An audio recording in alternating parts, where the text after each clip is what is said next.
दोस्तों स्वागत है आप सभी का। आपके सामने हम मध्य प्रदेश विधानसभा चुनाव की सभी 230 सीटों का ताज़ा व फ्रेश ओपिनियन पोल सर्वे आपके सामने पेश करने वाले हैं। सभी 230 सीटों पर वोटिंग होने वाली है 17 नवंबर को, जबकि सभी 230 सीटों का परिणाम 3 दिसंबर को सामने आ जाएगा।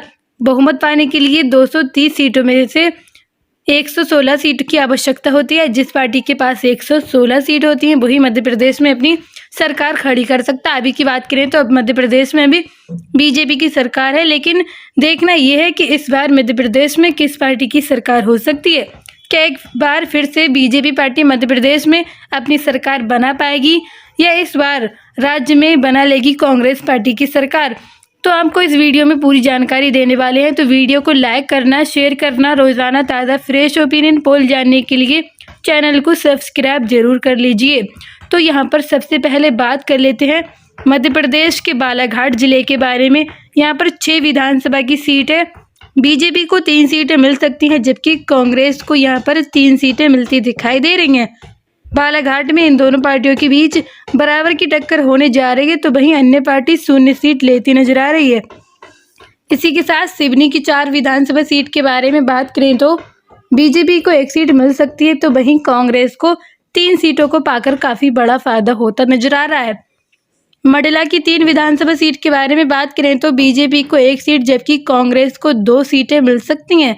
इसी के साथ छिंदवाड़ा की 7 विधानसभा सीट के बारे में बात करें तो बीजेपी को 0 सीट मिलती नजर आ रही है, तो वहीं कांग्रेस पार्टी को इन 7 सीटों पर 7 सीटें मिलती नजर आ रही हैं। छिंदवाड़ा में कांग्रेस पार्टी को पूर्ण बहुमत मिलता नजर आ रहा है। तो इसी के साथ बात की जाए खंडवा की 4 विधानसभा सीट के बारे में, बीजेपी को 2 सीटें मिल सकती हैं, तो वहीं कांग्रेस पार्टी को 2 सीटें मिलती दिखाई दे रही हैं। इन दोनों पार्टियों के बीच बराबर की टक्कर होने जा रही है इस बार के चुनाव में। तो इसी के साथ रायसेन की 4 विधानसभा सीट के बारे में बात करें तो बीजेपी को 2 सीटें जबकि कांग्रेस को 2 सीटें मिलती दिखाई देंगी और यहाँ पर इन दोनों पार्टियों के बीच काफी बड़ी टक्कर होती नजर आ रही है। इसी के साथ सीहोर की 4 विधानसभा सीट के बारे में बात करें तो ये 4 की 4 सीट बीजेपी पार्टी अपने खेमे तक ले जा सकती है, तो वहीं कांग्रेस पार्टी यहाँ पर 0 सीट पाती नजर आ रही है। इसी के साथ रीवा की 8 विधानसभा सीट के बारे में बात करें तो बीजेपी को 2 सीटें, तो वहीं कांग्रेस को 5 सीटें मिल सकती हैं और अन्य पार्टी 1 सीट लेती नजर आ सकती है। इसी के साथ सतना की 7 विधानसभा सीट के बारे में बात करें तो बीजेपी को 2 सीटें मिल सकती हैं, तो वहीं कांग्रेस को 4 सीटें मिलती दिखाई दे रही हैं और अन्य पार्टियों को 1 सीट मिलती नजर आ रही है। इसी के साथ शहडोल की 3 विधानसभा सीट के बारे में बात करें तो बीजेपी को 2 सीटें, तो वहीं कांग्रेस को 1 सीट मिल सकती है। अगला जिला आता है खरगोन। यहाँ पर 6 विधानसभा की सीट है। बीजेपी को 2 सीटें मिल सकती हैं, तो वहीं कांग्रेस को 4 सीटें मिलती नजर आ रही हैं। सीधी की 4 विधानसभा सीट के बारे में बात करें तो बीजेपी को 2 सीटें मिल सकती हैं, जबकि कांग्रेस को 2 ही सीटें मिलती नजर आएंगी। इन दोनों पार्टियों के बीच सीधी में काफी बराबर की टक्कर होती नजर आ रही है। तो इसी के साथ बात की जाए ग्वालियर की 6 विधानसभा सीट के बारे में, बीजेपी को 4 सीटें मिल सकती हैं, जबकि कांग्रेस को 2 सीटें मिलती नजर आएंगी। यहाँ पर कांग्रेस पार्टी को हल्का बहुत झटका भी लग रहा है, तो वहीं बीजेपी को फायदा होता दिखाई दे रहा है। इसी के साथ अगले जिले के बारे में बात की जाए है उज्जैन। यहाँ पर 7 विधानसभा की सीट है। बीजेपी को 5 सीटें मिल सकती हैं, जबकि कांग्रेस को 2 सीटें मिलती नजर आएंगी। इसी के साथ उमरिया की 2 विधानसभा सीट के बारे में बात करें तो बीजेपी को 0 सीट मिल सकती है, तो वहीं कांग्रेस पार्टी को ये दोनों सीटें मिलती दिखाई दे रही हैं। यहाँ पर कांग्रेस पार्टी काफ़ी मजबूत स्थिति में नजर आ रही है। तो इसी के साथ भिंड की 5 विधानसभा सीट के बारे में बात करें, बीजेपी को 3 सीटें मिल सकती हैं, जबकि कांग्रेस को 2 सीटें मिलती दिखाई दे रही है। तो दोस्तों अभी तक हमने बात कर ली है मध्य प्रदेश की 80 सीटों के बारे में, जिसमें से बीजेपी को मिल चुकी हैं 35 सीटें, तो वहीं कांग्रेस पार्टी को यहाँ पर अब तक 43 सीटें मिली हैं, तो वहीं अन्य पार्टियों को 2 ही सीटें हासिल हुई हैं। अब तक देखा जाए तो कांग्रेस पार्टी काफ़ी आगे चल रही है बीजेपी से, तो वहीं बीजेपी काफ़ी पीछे चलती नजर आ रही है। मुरैना की 6 सीटों पर बात की जाए तो बीजेपी को 3 सीटें मिल सकती हैं, तो वहीं कांग्रेस पार्टी को 3 सीटें मिलती नजर आ रही हैं। इन दोनों पार्टियों के बीच यहाँ पर बराबर की टक्कर होती नजर आ रही है। बात कर लेते हैं अगले जिले के बारे में। यह आगरमालवा। यहाँ पर 2 विधानसभा की सीट है। बीजेपी को 1 सीट जबकि कांग्रेस को 1 सीट मिल सकती है। इन दोनों पार्टियों के बीच बराबर की टक्कर होती नजर आ रही है। अगला जिला आता है अलीराजपुर। यहाँ पर 2 विधानसभा की सीट है। बीजेपी को 0 सीट मिल सकती है, तो वहीं कांग्रेस पार्टी को ये दोनों सीटें मिलती दिखाई दे रही हैं। इसी के साथ अशोकनगर की 3 विधानसभा सीट के बारे में बात करें तो बीजेपी को 1 सीट जबकि कांग्रेस को 2 सीटें मिलती दिखाई पड़ रही हैं। इसी के साथ बड़वानी की 4 विधानसभा सीट के बारे में बात करें तो बीजेपी को 2 सीटें जबकि कांग्रेस को 2 सीटें मिलती नजर आ रही हैं। इन दोनों पार्टियों के बीच बराबर की टक्कर होती दिखाई दे रही है। इसी के साथ बैतूल की 5 विधानसभा सीट के बारे में बात करें तो बीजेपी को 2 सीटें तो वहीं कांग्रेस को 2 सीटें और अन्य पार्टियों को 1 सीट मिलती नजर आ रही है। अगला जिला आता है मंदसौर। यहाँ पर 4 विधानसभा की सीट है। बीजेपी को 2 सीटें मिल सकती हैं, तो वहीं कांग्रेस को 2 ही सीटें मिलती दिखाई दे रही हैं।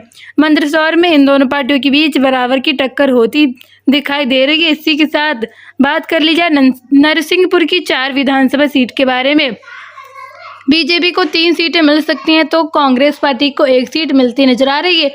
यहाँ पर बीजेपी को फायदा होता दिखाई दे रहा है। इसी के साथ नीमच की 3 विधानसभा सीट के बारे में बात करें तो बीजेपी को 1 सीट मिल सकती है, जबकि कांग्रेस को 2 सीटें मिलती नजर आ रही हैं। अगला जिला आता है पन्ना। यहाँ पर 3 विधानसभा की सीट है। बीजेपी पार्टी को 1 सीट मिलती नजर आएगी, तो वहीं कांग्रेस पार्टी को 2 सीटें हासिल होती दिखाई पड़ रही हैं।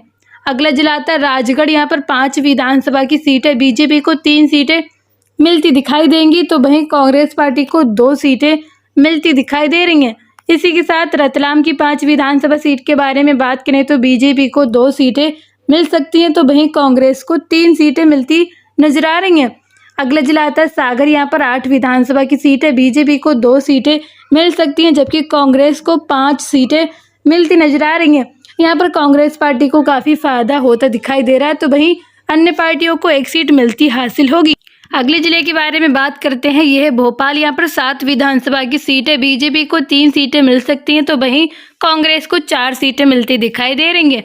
बात की जाए बुरहानपुर की 2 विधानसभा सीट के बारे में। बीजेपी को 0 सीट मिल सकती है, जबकि कांग्रेस को ये दोनों सीटें मिलती दिखाई दे रही हैं।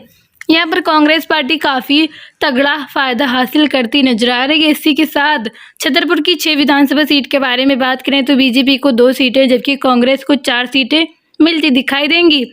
अगले जिले के बारे में बात करते हैं। ये दमोह। यहाँ पर 4 विधानसभा की सीट है। बीजेपी को 2 सीटें मिल सकती हैं, तो वहीं कांग्रेस को 2 ही सीटें मिलती नजर आएंगी। इन दोनों पार्टियों के बीच बराबर की टक्कर होती नजर आ रही है।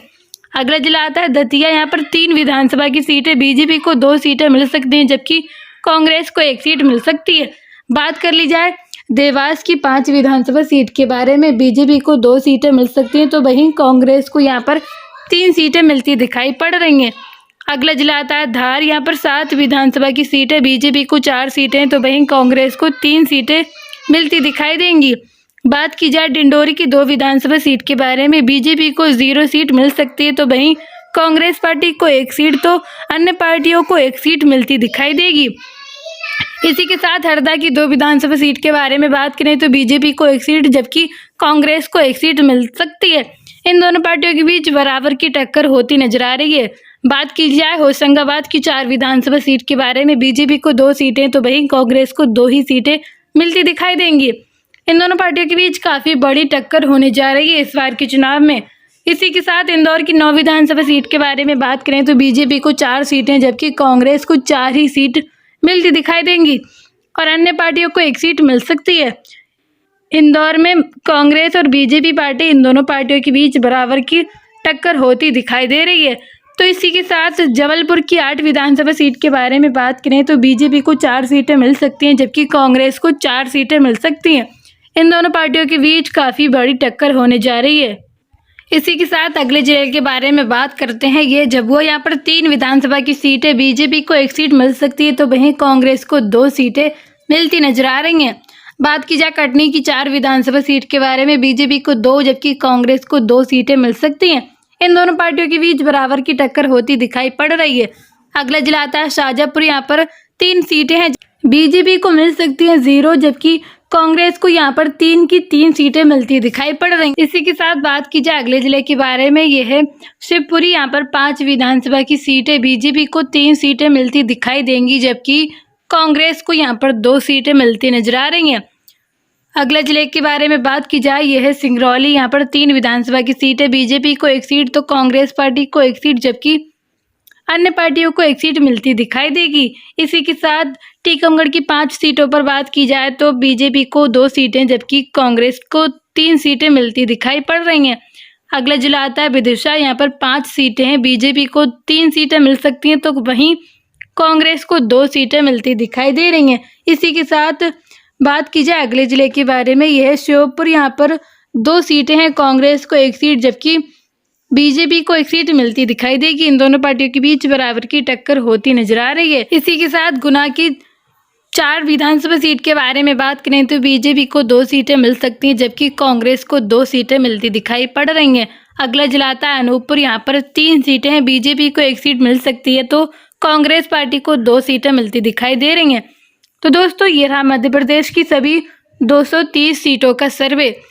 अभी हमने जो सर्वे किया है, यहाँ पर कांग्रेस पार्टी को मिल चुकी हैं 123 सीटें, तो बीजेपी को सिर्फ 100 सीटें मिलती नजर आएंगी।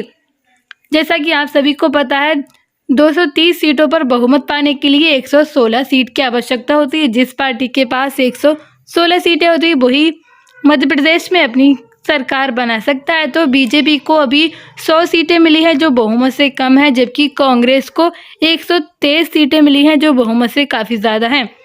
तो यहाँ पर मध्य प्रदेश के अंदर इस बार बीजेपी को तगड़ा झटका लगा है, तो वहीं कांग्रेस पार्टी को बहुत अच्छा जीत हासिल होता नजर आया है। यहाँ पर फिर से कांग्रेस पार्टी की मध्य प्रदेश में सरकार होने जा रही है। आपको क्या लगता है, कौन सी पार्टी इस बार मध्य प्रदेश में अपनी सरकार बना सकती है?